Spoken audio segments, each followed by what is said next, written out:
Hey everyone, Andre here, and I've been hard at work on making a head-to-head video comparing the new Super Nintendo games on Nintendo Switch versus how they appeared on the Super NES Classic. And while I was doing so, I noticed one major change, and I wanted to point it out before wrapping up the full video. Okay, now what you're looking at now, as you might have guessed, is Yoshi's Island. Only now it's running on an original Super Nintendo. And that's for a good reason, because I want to show off one specific effect. And that of course is what happens when you touch Fuzzy and get dizzy.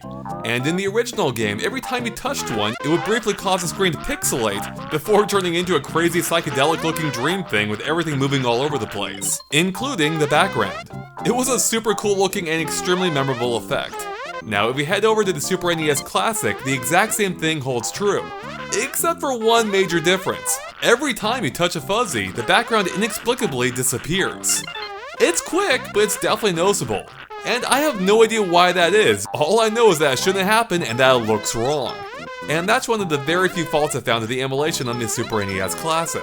So now that Yoshi's Island is on the Nintendo Switch, I was curious to see what was going to happen. Well, as you can see, they actually did fix it! And it now behaves exactly like the original game, which I love. Yeah, it's not really a huge deal in the grand scheme of things, but it is always nice to see a game behave and look exactly as you remember. And with that, we're about done here. So thanks for watching, and of course stay tuned for our upcoming head-to-head, plus tons more coverage of Super Nintendo games on the Nintendo Switch as well. We'll catch you later. Bye.